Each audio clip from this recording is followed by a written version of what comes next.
कूडम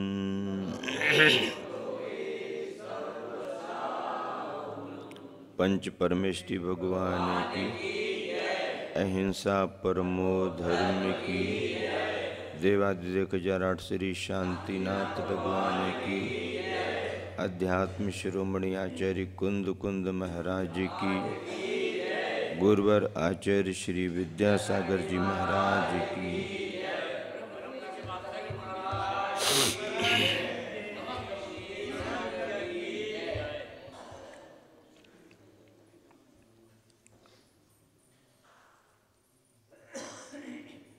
आचार्यों की विशेषताओं में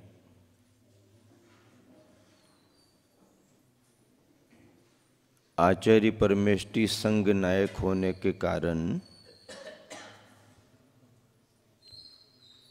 दृढ़ विचार धर्मी कहे जाते हैं। दृढ़ विचार धर्मी का मतलब ये है कि वह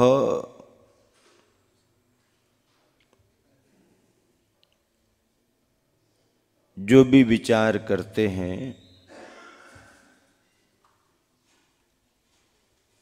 पूर्वापर सोच करके ही करते हैं,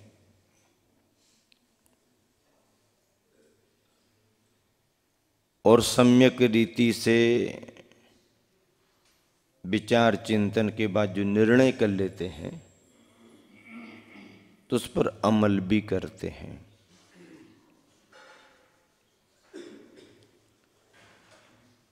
गुरुवर आचार्य श्री के व्यक्तित्व में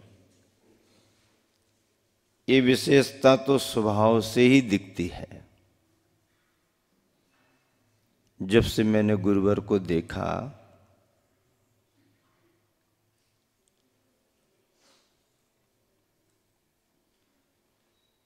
तब से अनेक अवसरों पर ऐसा साबित हुआ, सिद्ध हुआ कि गुरुवर दृढ़ विचार धर्मी है। समाज के संदर्भों में भी किए गए निर्णय उनके अटल हैं। संघ की व्यवस्थाओं में भी उन्होंने जो भी सुनिश्चित किया वह भी आज तक एक रूप में चला आ रहा है। स्वयं उन्होंने अपनी जीवन साधना चर्या के बारे में जो तय किया वो आज भी दिख रहा है, और भी बड़े बड़े सांस्कृतिक कार्यों को करने में, संस्कृति के संवर्धन में, मंदिर मूर्ति और क्षेत्रों के बारे में जो भी उन्होंने हितकर भाव किया, विचार किया और तय किया, तो आज भी वो उस पर अटल है। सिद्ध क्षेत्र कुंडलपुर दमोह मध्य प्रदेश का संदर्भ आप सबने कल सुना था। बड़े बाबा की प्रतिमा को बड़ी जगह पर विराजमान करने की जो स्थिति बनी और सारी परिस्थितियों को समझ करके आचार्य श्री ने जो सुनिश्चित किया, उसे केवल सुनिश्चित ही नहीं किया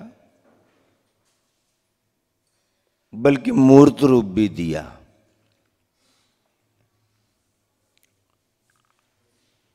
इतने बड़े कार्य को मूर्त रूप देने में गुरुवर की दूरदर्शिता, विचारों की स्थिरता, दृढ़ता और उस कार्य को सिद्ध करने की अपनी उनकी बहुत बड़ी साधना भी रही है।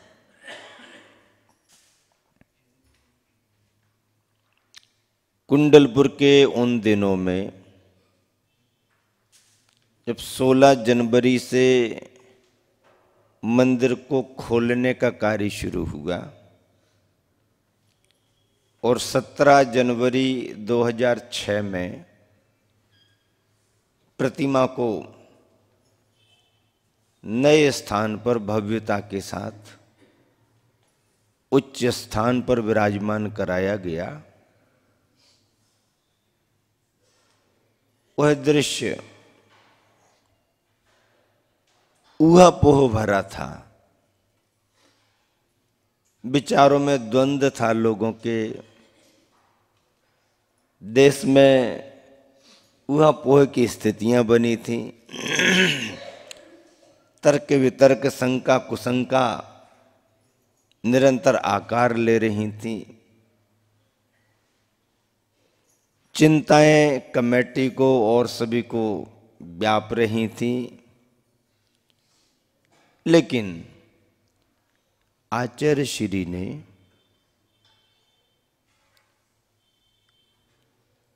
उन दिनों में जो अनुभव किया,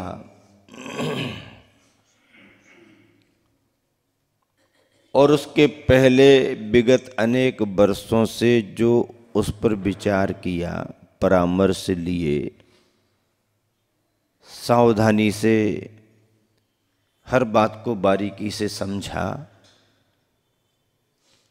और जिस निर्णय पर पहुंचे उस निर्णय को मूर्त रूप देने की तैयारी भी गुरुवर की साधना में रही और मार्गदर्शन से उसके प्रबंध और उपाय भी किए गए। एक बात सच है कि मन हमारा कमजोर हो तो निर्णय भी कमजोर हो जाते हैं, और मन हमारा मजबूत हो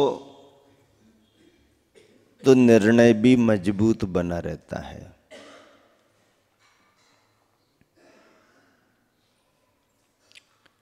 कमजोर मन वाले को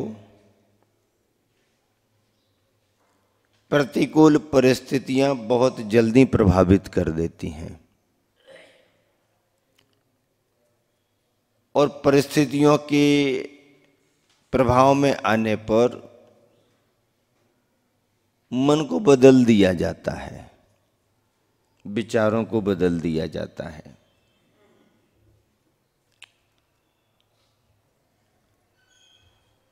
शुरुआत होने के बाद कार्य होते ही नहीं है। पर आचार्य श्री हमेशा से यही कहा करते हैं कि किसी भी कार्य को जल्दबाजी में करना नहीं चाहिए। कार्य को करने के पहले, कार्य करने के निर्णय करने के पहले समय देना चाहिए, सभी परिस्थितियों पर विचार करना चाहिए, और एक बार यदि तय कर लिया तो फिर पूरी भावना, पूरी ताकत, पूरी साधना उसे सफल करने में लगा देनी चाहिए। ऐसा वही कर सकता है जो अपने एक लक्ष्य बना करके चलता है। लक्ष्य नहीं हो तो हमारे निर्णय भी दृढ़ नहीं रहते हैं, विचारों में स्थिरता नहीं आ पाती है। कुंडलपुर के उस वातावरण में बड़े बाबा की प्रतिमा को विराजमान करना आसान बात नहीं थी। बहुत बड़ा जोखिम भरा कदम था, रिस्क बड़ी थी। प्रतिमा की प्राचीनता तो थी ही, लोगों की आस्थाएं श्रद्धाएं भी बहुत जुड़ी थी। अच्छा होने पर तो दुनिया अच्छा कहती ही है, जरा सा 19 हो जाए तो दुनिया बुरा कहने से भी चूकती नहीं है। और फिर ऐसे समय में जब सामान्य जन का मानस तैयार ना हो रहा हो, जहां है जैसा है रहने तो दो, इतना बड़ा कहीं कुछ गड़बड़ ना हो जाए। ग्रस्त ग्रस्ती ही होते हैं। उन्होंने कभी ऐसे काम किए नहीं, उनको अपने मन पर, अपने उस पर विश्वास भी नहीं रहता कि हम सफल होंगे कि नहीं। जो समाज सैकड़ों और हजारों वर्षों में काम नहीं कर सकती, बड़े बड़े दान दातार, उद्योगपति और समाज सेवी भी मिलकर के जो काम नहीं कर सकते, वह गुरुवर आचार्य श्री के उच्च मनोबल के कारण, मनोबल में भी उच्च मनोबल, सामान्य पावर की बात नहीं है, एकदम फुल पावर, बिल पावर बहुत तगड़ा था। उसके परिणाम स्वरूप उन दिनों में जिन्होंने भी वो दृश्य देखा है या सुना है, आश्चर्यचकित हैं। और दुनिया के आश्चर्यों की चर्चा कागजों पर लिखी होगी, पर इसे यदि हम कागज में आश्चर्य के रूप में ना भी लिखें, आश्चर्य के रूप में इसका शिलालेख ना भी बनाएं, तो भी मैं कहता हूं कि दुनिया के आश्चर्य अपनी तरफ अलग रहे, लेकिन ये विश्व इतिहास का एक पहला और अद्भुत आश्चर्य भी है। जब सामान्य जन का मानस तैयार ना हो, श्रद्धा होते हुए भी कोई साहस न जुटा पा रहा हो, ऐसे समय में पूरे विश्वास के साथ कभी भी कोई भी चर्चा करे तो आचार्य श्री सिर्फ यही कहा करते थे, चिंता क्यों करते हो, बड़े बाबा तो फूल की तरह उच्च स्थान पर जाकर के विराजमान होंगे। आप लोग तैयारी तो करो।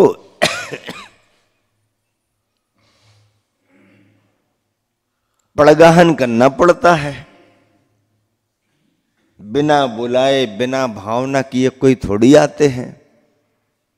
इतने वर्षों से बड़े बाबा एक जगह बैठे हैं, नई जगह पर, बड़ी जगह पर यदि हम सबको विराजमान करना है, भावना से, तैयारी से पड़गाहन करो, अत्रो अत्रो कहो, आएंगे आएंगे आएंगे।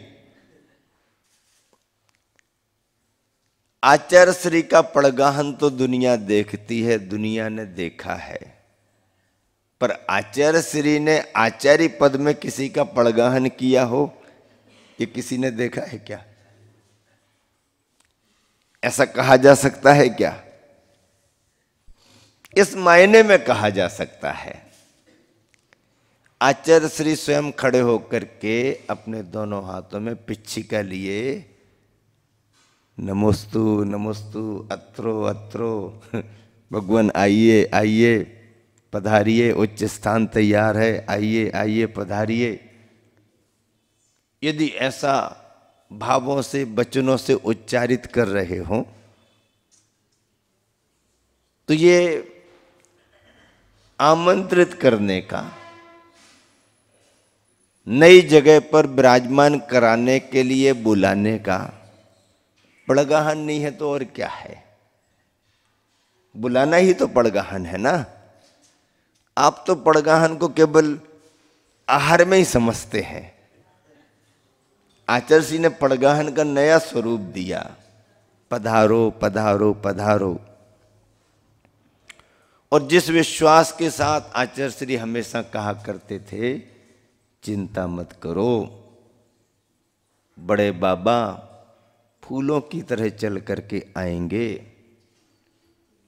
वह कार्य सभी ने अपनी आंखों से देखा था। लाखों महिला पुरुषों की आंखों में उस दिन अश्रु बहे थे, खुशी के आंसू थे। सफलता की खुशी थी। कार्य यदि सिद्ध हो, सफल हो, तो प्रसन्नता तो होती ही है। उस दिन कुंडलपुर में ही क्या, सारे देश में ज्यों ही समाचार फैला कि बड़े बाबा विराजमान हो गए, दीपावली जैसा वातावरण बना दिया गया। समाचार फैल गए। मंदिरों में जाकर के लोगों ने दीपक जलाना शुरू कर दिए, घरों में दिए जला लिए। कई नगरों में तो लोग जुलूस बना करके निकल पड़े, हाँ, खुशियों में। उस समय ऐसी स्थिति थी, पूरा देश एक ही बात के लिए देख रहा था कि अब क्या होगा, अब क्या होगा, अब क्या होगा।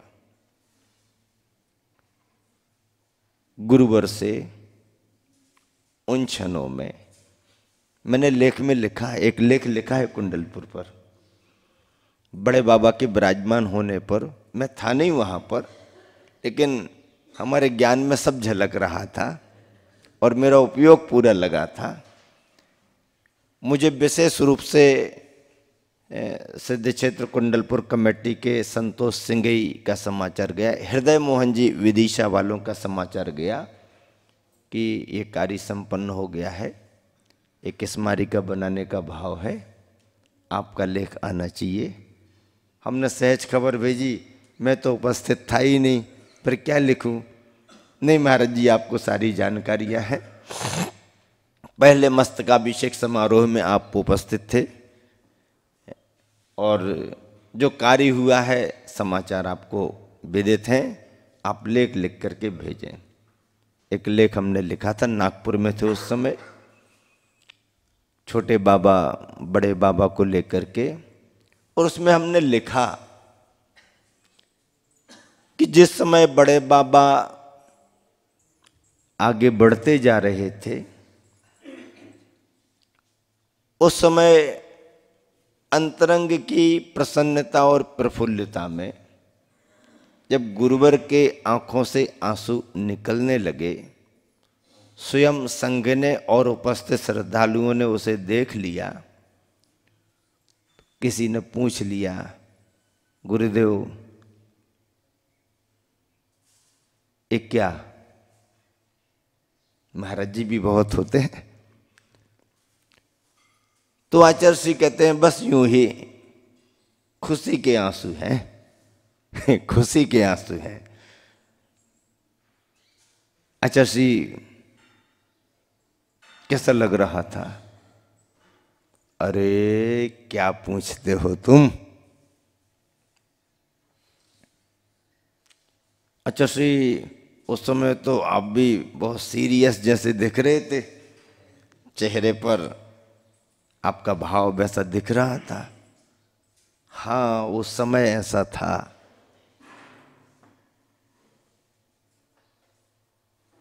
क्या विचार करते रहे उस समय? अरे कुछ नहीं, देखो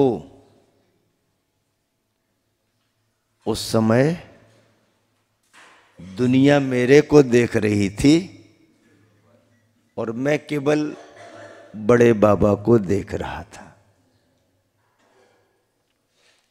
मैं सोच रहा था कि दुनिया भले ही साथ दिखाई दे रही हो, पर आज तो मेरे परीक्षा की घड़ी है, बड़े बाबा मेरे साथ हैं कि नहीं ये मुझे देखना है। दुनिया भले मेरे साथ दिखाई दे रही है, पर मुझे तो केवल आज ये देखना है कि बड़े बाबा मेरे साथ हैं कि नहीं। और जब बड़े बाबा आगे बढ़े तो मुझे लगा कि अब दुनिया मेरे साथ भी ना रहे तो कोई चिंता की बात नहीं, क्योंकि बड़े बाबा मेरे साथ हैं। और साथ हैं क्या, वो तो हमेशा से ही साथ रहे हैं। और एक गुरुवर के जीवन का अनुभव है। बुंदेलखंड मध्य प्रदेश आने के पहले से आचार्य श्री ने सिद्ध क्षेत्र कुंडलपुर के बारे में सुन रखा था। पंडित जगन मोहन लाल जी सिद्धांत शास्त्री जब कभी भी किसी प्रभावना कार्यक्रम के निमित्त से अथवा कोई प्रवचन व्याख्यान के रूप में राजस्थान में उन 2-4 वर्षों में पधारते थे, क्योंकि पंडित जी ज्ञान सागर जी महाराज जी से प्रारंभ से परिचित थे, उनकी विद्वता से प्रभावित थे। ज्ञान सागर जी के कारण नव दीक्षित मुनि विद्यासागर जी से भी उनका परिचय हुआ।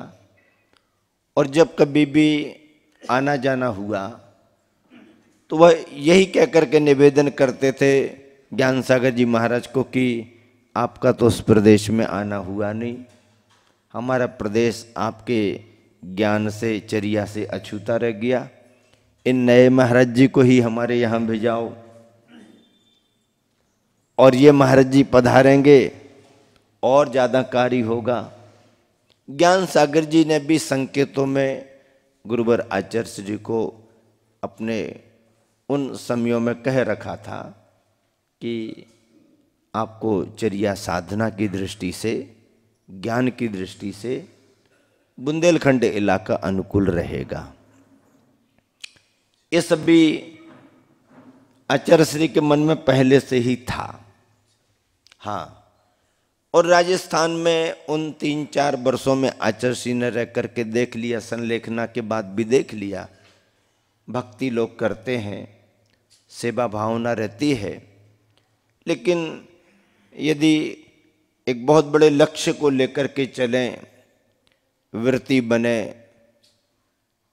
दीक्षाएं हो या नई उम्र में कोई आगे बढ़े, तो ये संभावनाएं वहां पर कम दिखी। और गुरुवर ने जब अपने गुरुवर को ये आशीर्वाद दे दिया था कि संघ को गुरुकुल बनाना, तो उसकी पूर्ति करने के लिए भी तो पुरुषार्थ करना पड़ेगा।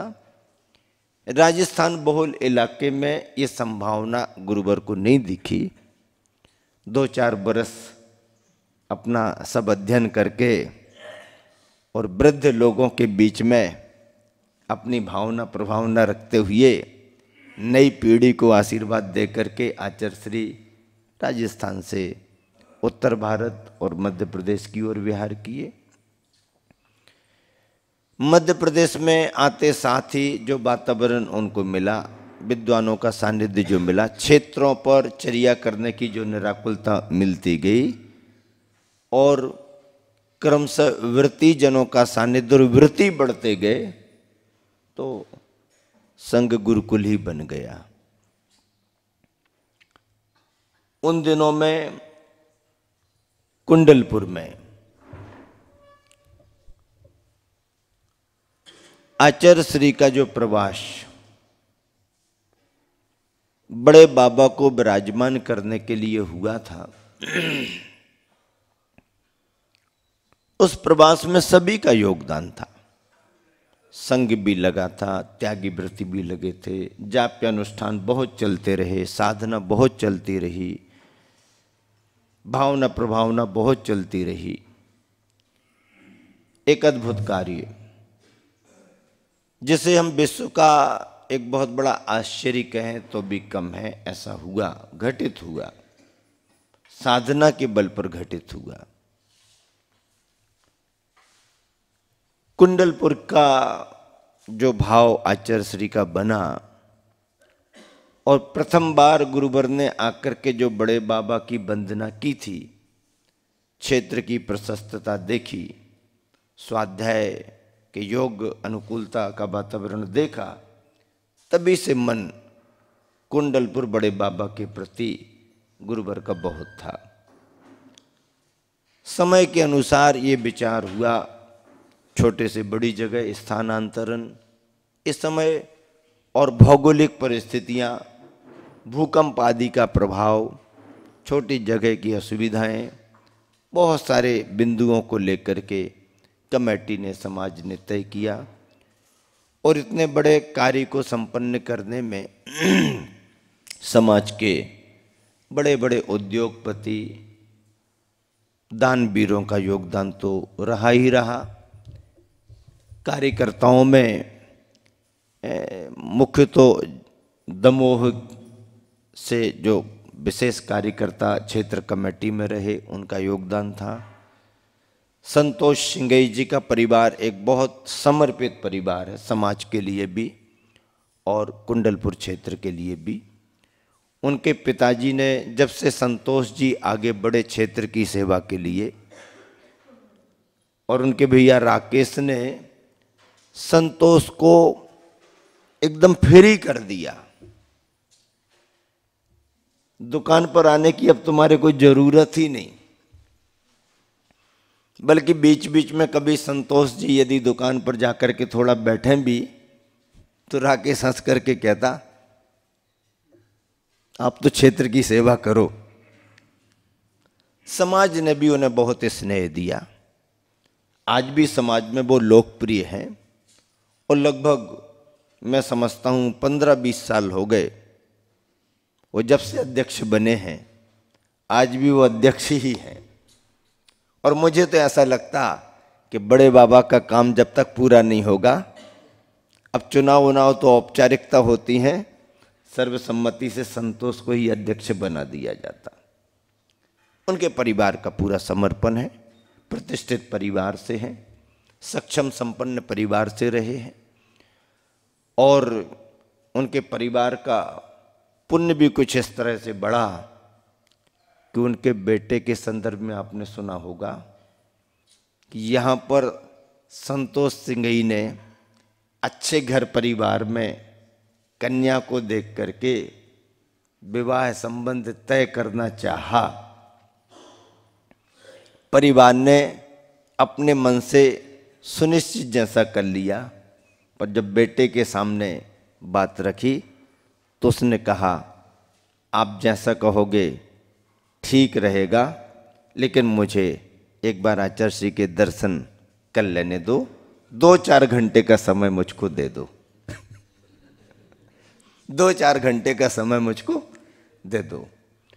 और आचार्य श्री संभवतः उस समय टड़ा या सिलवानी में या कहीं आसपास विराजमान थे और परिवार सभी दर्शन क्यों नहीं कराएगा, वो तो अपने कुलगुरु माने जाते हैं, कुलगुरु हैं वो तो। चलो गए, आभास कुछ हो भी गया था लेकिन बात स्पष्ट नहीं हुई। उसने अचानक ऐसा क्यों कहा, टालने के लिए शायद कहा होगा। आचार्य श्री को क्यों याद किया, कुछ तैयारी अंदर की हो सकती है। और फिर संस्कार प्रभाव परिवार में था ही। जाकर के आचार्य श्री से उसने बात की, गुरुदेव ये अलग तैयारी कर रहे हैं और मैं तो आपके चरणों में ही रहना चाहता हूं और मैं आजीवन व्रत लेना चाहता हूं, मुझे शादी नहीं करानी। आचार्य श्री तो सुनकर के प्रसन्न हो गए क्योंकि परिवार परिचित था। आचार्य श्री ने प्रेरित नहीं किया, कुछ कहा नहीं, स्वयं आया, परिवार के साथ आया और निवेदन कर रहा है। तो हंसते हुए बोले, पूछो तो सबसे, आचार्य श्री मुझे करना है और बाकी क्या। फिर भी औपचारिकता बस जब चर्चा परिवार के सामने आई, संतोष जी को स्पष्ट रूप से बात मालूम हुई तो वो आचार्य श्री के सामने क्या बोल सकते। सिर झुका करके कहने लगे, गुरुदेव रास्ता कठिन है, मार्ग कठिन है, पर यदि वो तय करता है तो मैं स्वयं ऐसी भावना रखता हूँ, तो मैं और आपके लिए आपके सामने मैं कैसे मना कर सकता हूँ। आप जो उचित समझें आशीर्वाद प्रदान करें। आचार्य श्री तो ये समझ भी रहे थे कि इसके अलावा दूसरा कोई उत्तर परिवार की तरफ से आने वाला नहीं है, ऐसा आचार्य श्री का प्रभाव है परिवारों पर। बहुत अच्छे से सभी तैयारियां हो रही थी, बहुत बड़े रूप में सब करने का भाव था, लेकिन जब इस तरह का निर्णय हुआ तो आचार्य श्री की प्रसन्नता तो हुई। आचार्य श्री की प्रसन्नता को देख करके परिवार में भी धर्म के रूप में प्रसन्नता का भाव आया। मोह का परिणाम तो परिवारीजनों को व्याकुल करता ही है, तो मोह के परिणाम ने तो असर डाला होगा, लेकिन धर्म के भाव ने उस मोह के परिणाम को दबाया और पूरे परिवार ने गुरुवर का आशीर्वाद लिया। ऐसे संतोष सिंघई का जीवन क्षेत्र को समर्पित है। गुरु संकेतों में गुरु का आशीर्वाद लेकर के अपनी क्षेत्र कमेटी के साथ वो पूरा योगदान देते हैं। बीरेश सेठ एक बहुत प्रतिष्ठित परिवार दमोह का है, सेठ परिवार, उनका काफ़ी इस संयोजना में बहुत बड़ा तन मन धन से समर्पित भावों से योगदान रहा। भागचंद जी टौरिया साहब भी एक जानी पहचानी हस्ती दमोह की रहे हैं। टौरिया परिवार बहुत बड़ा परिवार है, उनका योगदान भी बहुत बड़ा रहा। मलैया परिवार में जयंत मलैया स्वयं मिनिस्ट्री में हमेशा रहे हैं, उनका योगदान बहुत बड़ा वैसे समाज को भी रहा है और शहर को भी रहा है, क्षेत्र को भी रहा। और जयंत मलैया तो फिर भी संकोची स्वभाव के, ज़्यादा आगे बढ़ कर के बात करते नहीं, और फिर मिनिस्ट्री में है तो ज़्यादा कुछ बोल नहीं सकते। लेकिन ये भले मंत्री हों, पर बिना मंत्री पद के उनकी श्रीमती मंत्राणी से भी बढ़ कर के जो काम करने वाली डॉक्टर सुधा मलैया बहुत बोल्ड है और बहुत समर्पित भी क्षेत्र के लिए हैं। आचार्य श्री के भावों को समझ करके इस बहुत बड़े द्वंद्व और दुविधा के समय में उन्होंने एक समाज को बहुत अच्छा नेतृत्व दिया और निर्भीकता से उन्होंने मोर्चा संभाला। वो तो पार्टी में है, कोई मिनिस्ट्री में थोड़ी थी। पार्टी में रहने वाला कुछ भी कर सकता है, मिनिस्टरों की अपनी सीमाएं होती हैं आधिकारिक तौर पर उन्होंने बहुत अच्छा मोर्चा संभाला और बहुत बड़े सहयोग के साथ इस कार्य को, समाज को संबल दे करके आगे बढ़ाया। अभी 3-4 भाग बड़े बड़े कुंडलपुर से संबंधित डॉक्टर सुधा मलैया के निकले हुए हैं। आचार्य श्री के सानिध्य में उनका लोकार्पण हुआ। एक प्रति हमारे लिए भी उनके द्वारा यहीं बागीदोरा में भेजी गई, क्योंकि हमारे से भी उन्होंने कुछ संस्मरण आदि लिए और मस्तकाभिषेक के समय मार्गदर्शन वो लेते रहते थे। विदिशा से हृदय मोहन जी का नाम जाना पहचाना है। उनका योगदान भी इस कार्य को आगे बढ़ाने में और सरकार से सहयोग दिलाने में बहुत बड़ा रहा। उनका नेतृत्व भी समाज में आज भी विदिशा में है।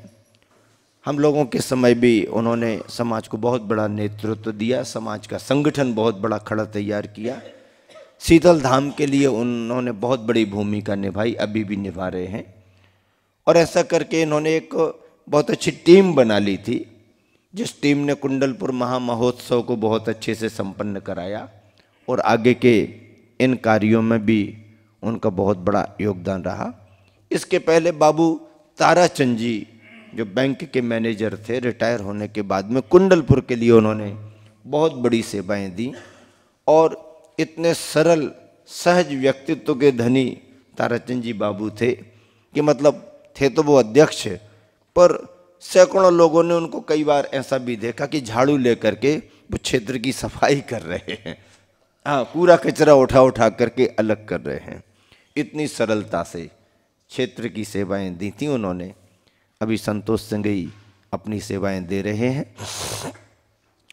इस तरह से उस बहुत बड़े वातावरण में गुरुवर आचार्य श्री की साधना साकार होते सभी को दिखी और एक चुनौती भरे वातावरण में, चुनौती भरे माहौल में सहज साधना और भावना को आगे बढ़ाते हुए गुरुवर केवल यही विचार कर रहे थे उस समय खड़े होकर के कि दुनिया तो मेरे साथ दिखाई दे रही है, पर देखना तो ये है कि बड़े बाबा मेरे साथ हैं कि नहीं।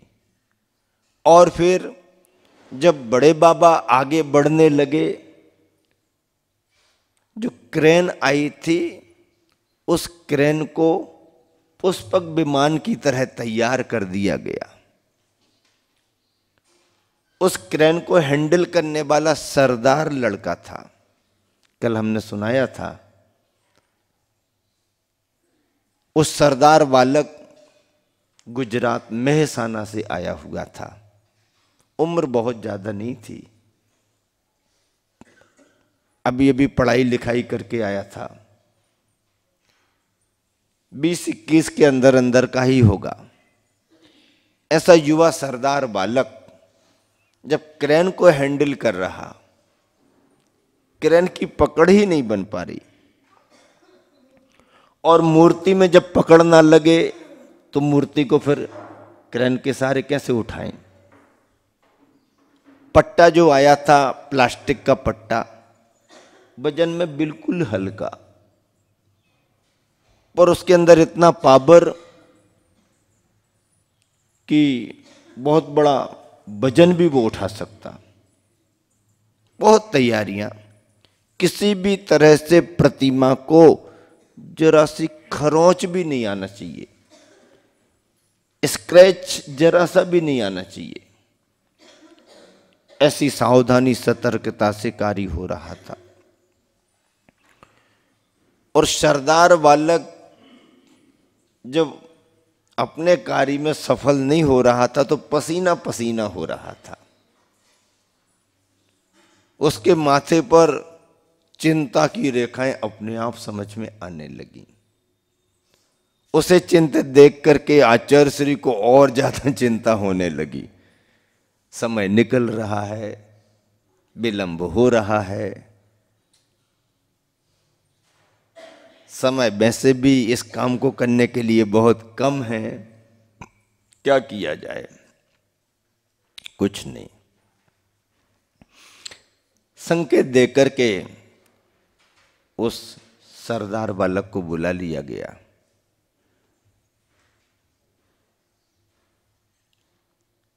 सांकेतिक पूछताछ शुरू कर ली, क्या करते हो, कैसा करते हो।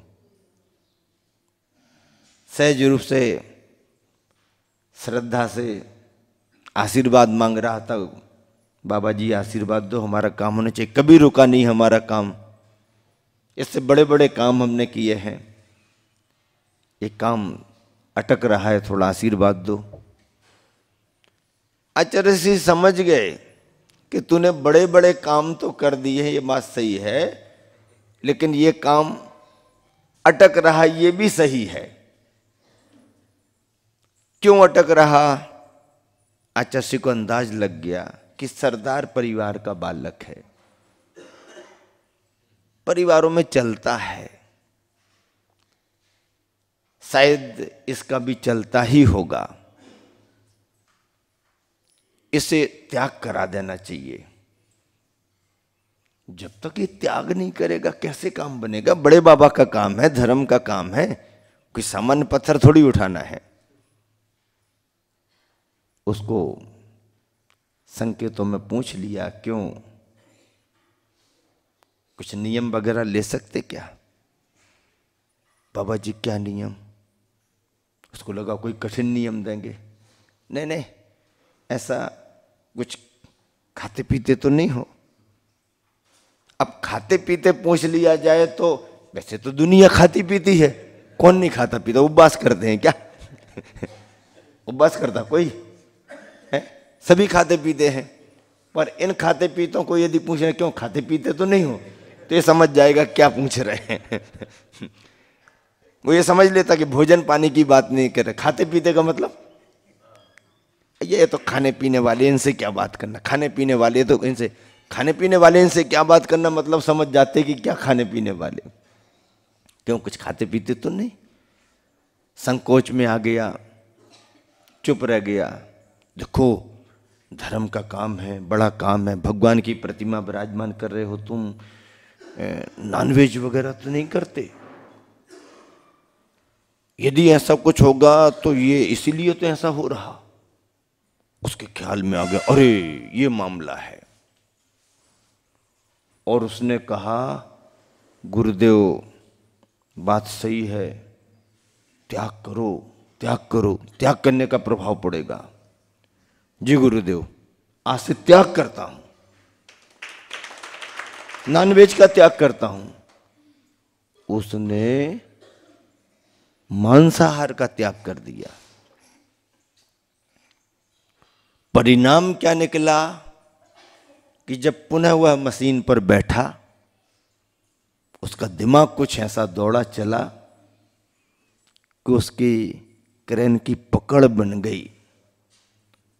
और जब उसे लगा कि पकड़ बराबर बन गई, उसने प्रतिमा को उठाया। प्रतिमा बहुत आसानी से उठ गई। ऐसे संदर्भ घटते हैं। सिद्ध क्षेत्र है,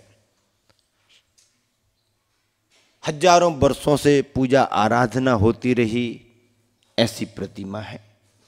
लाखों करोड़ों मंत्रों का जाप श्रद्धालुओं के द्वारा हुआ। महा अभिषेक समय समय पर होते रहे।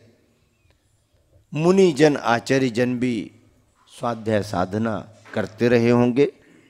ऐसा सिद्ध स्थान, प्रतिमा का अतिशय, ये सब होता ही है। शुद्धता से काम करने में ही सफलता मिलती है। अपन सुनते हैं मंदिर बनाते दीवार गिर जाती, शिखर बनाते शिखर गिर जाता, समझ में नहीं आता, परेशान होकर के पूछताछ करते, कारीगरों में कोई कमी पाई जाती, दूर करते हैं, काम आगे बढ़ जाता है। सैकड़ों जगह के ऐसे रिकॉर्ड हैं, सुनते हैं, ऐसा होता ही है। और वही वहां पर हुआ। आचार्य श्री की साधना तो थी ही, लेकिन प्रतिमा उठाने में जो डायरेक्ट निमित्त बन रहा है वह भी तो शाकाहारी होना चाहिए।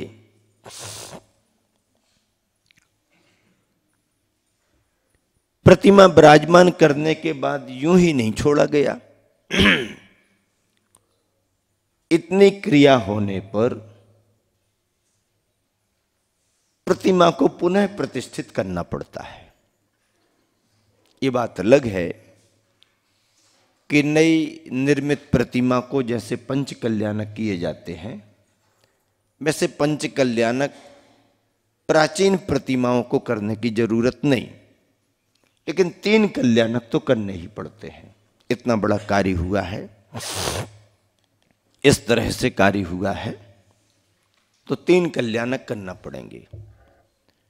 गर्भ जन्म की बात नहीं होती है, दिगंबर मुद्रा के दीक्षा संस्कार, केवल अज्ञान की क्रियाएं संस्कार और निर्वाण कल्याणक, इन 3 कल्याणकों को करने पर ही प्रतिमा पुनः प्रतिष्ठित और पूजा के योग्य शुद्ध मानी जाती है। आपने फोटो में देखा होगा, आचार्य श्री प्रतिमा के संस्कार कर रहे हैं। अगले दिन से यह विधि शुरू हो गई। प्रतिमा को कल्याणकों के संस्कार दिए गए और संस्कार देने के बाद में 19 जनवरी को नए स्थान पर, उच्च स्थान पर विराजमान होने के बाद, प्रतिष्ठा के संस्कार देने के बाद संघ के सानिध्य में पहला अभिषेक भी संपन्न कराया गया। ये विधि है और गुरुवर आचार्य श्री ने इन सब बातों का ध्यान रख करके बहुत अच्छे तरीके से विधि विधान पूर्वक बड़े बाबा का पूरा बहुमान, पूरा सम्मान किया। आज प्रतिमा विराजमान होने के बाद और कितनी प्रभावकारी दिखने लगी है। अभी तो कार्य बहुत जोरों से चल रहा है। निचले कोर्टों से लेकर के ऊपर के कोर्टों में और अंतिम कोर्ट से भी सारे फैसले हो चुके हैं और अंतिम फैसला कुंडलपुर सिद्ध क्षेत्र के पक्ष में ही आया है। उन दिनों में जब सुप्रीम कोर्ट में केस चल रहा था, एक बहुत बड़ा वकील मिला, जो वकील सुप्रीम कोर्ट में खड़े होकर के किसी की पैरवी करे तो 5-5, 10-10 मिनट की बात करने में 5-5, 10-10 लाख रुपए लेता है। सुब्रह्मण्यन ऐसा कुछ नाम है उसका। कहीं से परिचय हुआ, जानकारी मिली और दिल्ली से उसे बुलाया गया। आचार्य श्री के चरणों में उसे बिठाला गया। क्षेत्र कमेटी ने उसे सारी जानकारियां दी। आचार्य श्री ने मार्गदर्शन दिया। सच्चाई ये है, पुरातत्व विभाग की ये आपत्तियां हैं, बाकी लोगों की इस तरह की अर्जियां लगी हुई हैं और क्षेत्र की स्थिति ये है और यथार्थ सच्चाई ये है, आपको न्याय दिलाने के लिए काम करना है। उसके मन में भी भाव आया कि वाकई में स्थिति ये है। और सबसे बड़ी बात तो ये रही कि पुरातत्व विभाग ने जो अपना दावा प्रस्तुत किया कि क्षेत्र पुरातत्व के अंतर्गत है आदि आदि, तो ये दावा ही निराधार था। क्योंकि यदि पुरातत्व ने उसे संरक्षण दिया है तो पहली शर्त या बात तो ये होती कि क्षेत्र पर पुरातत्व विभाग का बोर्ड लगा होता। कुंडलपुर में कभी भी बोर्ड नहीं लगा, पुरातत्व विभाग का बोर्ड ही नहीं लगा। जब बोर्ड ही नहीं लगा है, पुरातत्व विभाग ने कभी आकर के किसी मंदिर में या बड़े बाबा के मंदिर में कभी कोई रिपेयरिंग नहीं कराई, कुछ अपना विभाग से लगाया नहीं, तो पुरातत्व विभाग का कब्जा कैसे होगा? ऐसे कहने से हो सकता है क्या? पुरातत्व विभाग के अंतर्गत उन मंदिरों को लिया गया था। देश आजाद होने के बाद में जो कानून बना था मंदिरों के संरक्षण का, तो उसमें उन मंदिरों के लिए या उन स्मारकों के लिए सम्मिलित किया गया था जिनके रख रखाव करने वाले कोई ना हो। किंतु जिन मंदिरों के पूजा पाठ श्रद्धालु लोग कर रहे हों, मंदिर कमेटियां कर रही हों, ट्रस्ट कर रहे हों, तो उन्हें पुरातत्व विभाग में लेने की कोई बात पहले से ही कानून में नहीं है, पहले से ही नहीं है। जो स्मारक, जो मंदिर, जो शिल्प के स्थान क्षतिग्रस्त हो रहे हैं, गिरने को हो रहे हैं, रख रखाव नहीं है, संरक्षण नहीं है, उन्हें संरक्षण दिया जाए, इसके लिए पुरातत्व विभाग तैयार किया गया था। और पुरातत्व विभाग उन सब की लिस्ट तैयार करता था, आवश्यकता अनुसार उनकी रिपेयरिंग कराता था, रख रखाव करता था। और जहाँ जहाँ पुरातत्व विभाग ने संरक्षण दिया है, रख रखाव किया है, वहाँ उसने अपने विभाग का बोर्ड भी लगाया। कुंडलपुर में ऐसी कोई बात नहीं थी। फिर कुंडलपुर में ये बात कैसे आ गई? अब पुरातत्व विभाग को जगाने वाले भी कोई होंगे, पुरातत्व विभाग का भी कोई इंटरेस्ट बढ़ गया होगा, कोई बात नहीं। लेकिन सच्चाई तो सच्चाई रही और निचले कोर्टों से फैसले होते गए, फैसले होते गए, फैसले होते गए। सुप्रीम कोर्ट में जब विशेष रूप से बात गई तो अनेक वकीलों के साथ इस वकील ने भी अपना बहुत बड़ा योगदान दिया। एक ही दिन में फैसला तो होता नहीं है, तारीखों पर तारीखें मिलती हैं, मिलती जाती हैं।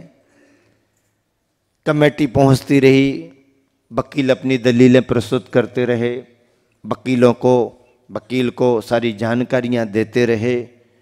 उसने बहुत अच्छे तर्क सुप्रीम कोर्ट में रखे और एक तर्क उसने जो रखा बहुत बड़ा प्रभावी रहा, जिस तर्क का जज पर डायरेक्ट असर पड़ा। और उसने क्या बात रखी? वकील ने, बहुत बड़ा वकील था, ताकतवर वकील था, उसने पुरातत्व विभाग की दलील को खारिज करने के लिए तर्क रखा। बोले, जज साहब, पुरातत्व विभाग जो कुंडलपुर क्षेत्र पर अपना कब्जा दर्शा रहा है, ये बात तो ऐसी हो रही है, मुझे समझ में नहीं आ रही। ये बात तो ऐसी हुई कि परिवार में लड़की का जन्म हुआ, परिवार ने लड़की को पाला पोसा, बड़ा किया, और जब लड़की बड़ी हो गई तो पड़ोसी कह रहा है इस बेटी की शादी मैं करूंगा, ये बेटी मेरी है, ये बेटी मेरी है, शादी मैं करूंगा। तो जज साहब, ऐसा हो सकता है क्या कभी? अरे जैन समाज ने क्षेत्र को तैयार किया, जैन समाज का क्षेत्र है, जैन समाज की कमेटी उसका संरक्षण कर रही है, जैन समाज की कमेटी उसका रखरखाव कर रही है। अभी तक जैन समाज के संरक्षण में मंदिरों का निर्माण और जीर्णोद्धार होता रहा है। अब जब बड़े बाबा को बड़े स्थान पर विराजमान करने की बात आ रही तो पुरातत्व विभाग कह रहा है कि मेरे अंतर्गत क्षेत्र है, मैं करूंगा इसका काम। ऐसा नहीं हो सकता। और इस तर्क ने जज के दिमाग में जो प्रभाव डाला, उस जज का दिमाग इसी तर्क के इर्द गिर्द घूमता रहा, इर्द गिर्द घूमता रहा। पुरातत्व विभाग ने दलील दी कि वास्तु के हिसाब से महत्वपूर्ण स्थान है, वास्तु को यथावत रखा जाना चाहिए। इस दलील को भी यूं खारिज कर दिया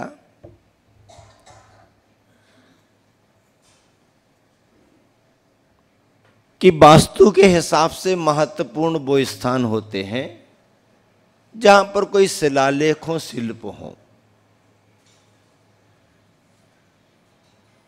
पुरातत्व की दृष्टि से वो महत्वपूर्ण स्थान होते हैं जहां पर कोई प्राचीन शिलालेख हो,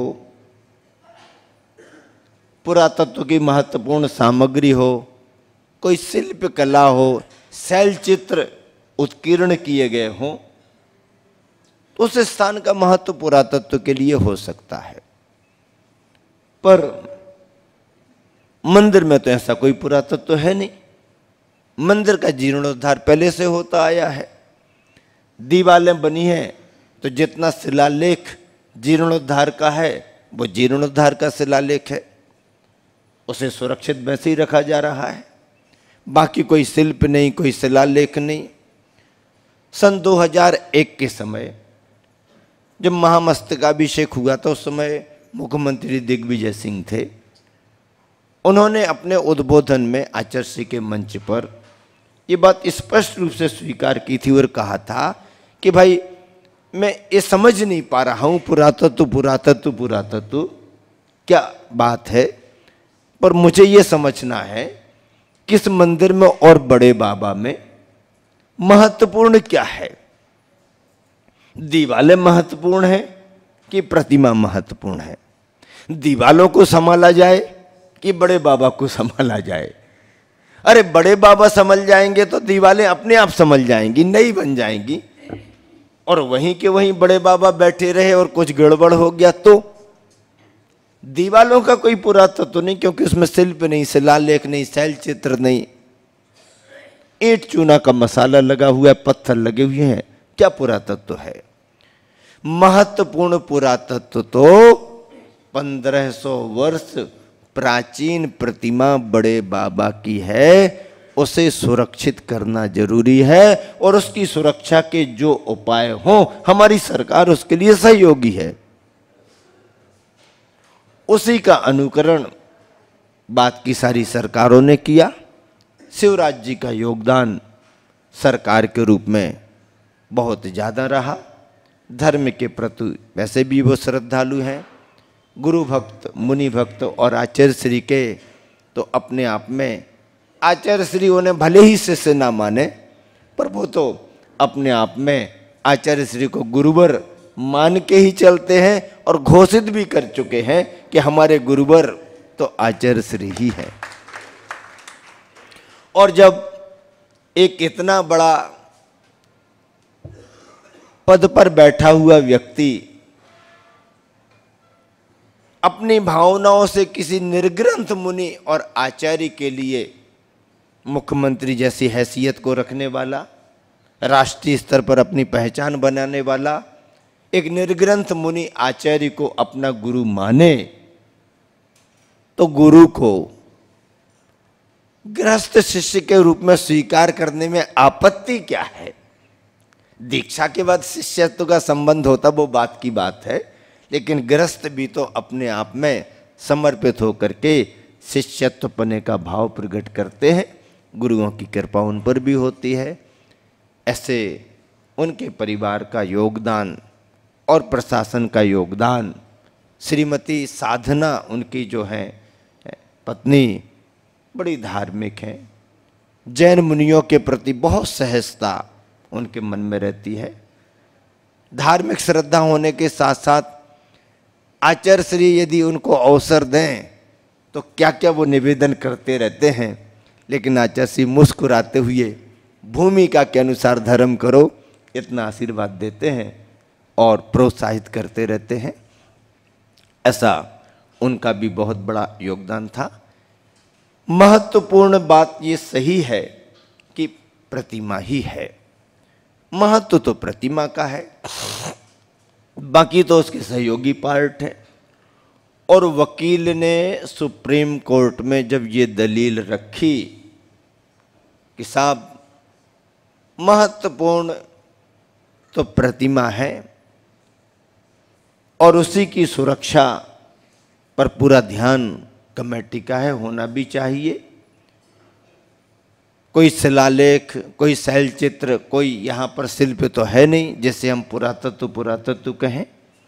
आचार्य श्री ने भी अपने प्रवचनों में कई बार प्रेरणा दी। पुरातत्व की अपनी भूमिका ठीक है, जहाँ पर है सही है, पर हर जगह पुरातत्व की भूमिका हो ऐसा कोई ज़रूरी नहीं है, और हर जगह पुरातत्व की दखलंदाजी होना भी जरूरी नहीं है।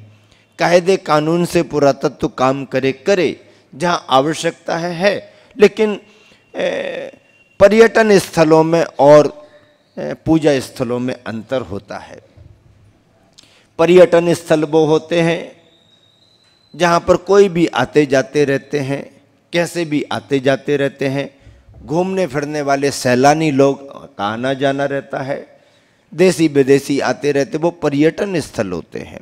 लेकिन पर्यटन स्थल और पूजा स्थल में बहुत अंतर होता है। मैंने इस बात का उल्लेख अपने आलेख में किया है कि पर्यटन स्थल कहीं का क्षतिग्रस्त हो जाए और पर्यटन का आयतन कहीं पर गिर भी जाए तो पूरा देश दुख नहीं मनाएगा। घूमने फिरने वाले लोग थोड़ा दुखी होंगे, अरे यार अच्छी जगह थी घूमने की, मिट गई, गिर गई, पूरा देश दुख नहीं मनाएगा। लेकिन यदि कहीं पर कोई धार्मिक स्थल गिर जाए, क्षतिग्रस्त हो जाए, तो पूरे देश को भी वैसा अनुभव होता है। और यदि पूरा देश वैसा अनुभव ना भी करे तो जो समुदाय उस धर्म से श्रद्धा रखता है उस समुदाय को तो दुख पहुंचता ही पहुंचता है। ये मंदिर और मूर्तियां जो हैं ये पर्यटन स्थल नहीं हैं, ये पूजा स्थल हैं, और पूजा स्थलों को पूजा स्थल के रूप में ही संरक्षण मिलना चाहिए, पर्यटन स्थल के रूप में नहीं। ये तथ्य भी सुप्रीम कोर्ट में रखा गया, इसका असर भी जज पर हुआ, और इन तमाम बातों को सोचकर विचार कर जज ने भी सिद्ध क्षेत्र कुंडलपुर की स्वतंत्रता को लेकर के फैसला दिया और पुरातत्व का दावा खारिज कर दिया। आज निर्बाध रूप से काम चल रहा है। और जब फैसला फेवर में आ गया तो वकील गुरुवर आचार्य श्री का आशीर्वाद लेने आया, खुद इच्छा प्रकट करते हुए आया। आचार्य श्री का उसने आशीर्वाद लिया, मार्गदर्शन लिया, कुछ निजी जीवन के लिए आशीर्वाद लिया। और जब प्रवचन के समय आचार्य श्री संग सहित मंचासीन थे और कमेटी वालों ने उसका सम्मान करना चाहा और सम्मान में उसकी राशि, उसकी फीस कितनी हो सकती है ऐसा अंदाज लगा के धर्म की भावना रखते हुए, क्षेत्र का काम है, उसको पहले से क्या रखा था, आपकी फीस तो बहुत बड़ी है लेकिन ये क्षेत्र का काम है, कुछ हमें सहूलियत होना चाहिए, दान पुण्य का पैसा रहता है, हम इतना बहन नहीं कर पाएंगे, पर आपसे अपेक्षा है कि न्याय आप ही दिलाएं। तो उसने उस समय तो कुछ नहीं कहा, ठीक है देख लेंगे, जो आपको करना है कर देना, ऐसा कह करके केस लड़ा। और जब फैसला दिला दिया तो सम्मान में जो राशि देना चाह रहे थे फीस के रूप में, उसने 1 रुपया भी स्वीकार नहीं किया, 1 रुपया भी नहीं किया। और उसने मंच से कहा, केस लड़कर के पैसा कमाने के अवसर तो मुझे जीवन में बहुत मिलेंगे, मिल रहे हैं। 5-5 मिनट के लिए खड़ा होकर के बात करें तो 5-5, 10-10 लाख रुपए उसकी फीस है, आज भी फीस है। और ऐसा वकील पूरा समय देकर के केस को लड़ा, न्याय दिलाया, जैन समाज में खुशियां छाई, गुरुवर की प्रसन्नता का पारावार नहीं। और जब फीस के रूप में जब उसे कुछ देना चाहा तो उसने सम्मान तो स्वीकार कर लिया, बाकी हाथ जोड़ करके मना कर दिया, बोले ये नहीं, इसे कमाने के अवसर मुझे बहुत हैं और कमाने की जगह भी बहुत हैं। ऐसे पवित्र क्षेत्र पर भगवान जैसे संबंध में और ऐसे संत का आशीर्वाद लेकर के कोई मैं सेवा करूं, ये तो मेरे जीवन का सौभाग्य है कि मेरे न्यायों में एक न्याय ये भी लिखा जाएगा कि मैंने धर्म के लिए लड़ा और धर्म के लिए न्याय दिलाया, 1 पैसा भी उसने नहीं लिया। गुरुवर का आशीर्वाद इस रूप में मांगा कि गुरुदेव बस ऐसा ही आशीर्वाद देते रहो कि धर्म के कार्यों में मेरी सद्बुद्धि बनी रहे और मैं धर्म का कार्य करता रहूं।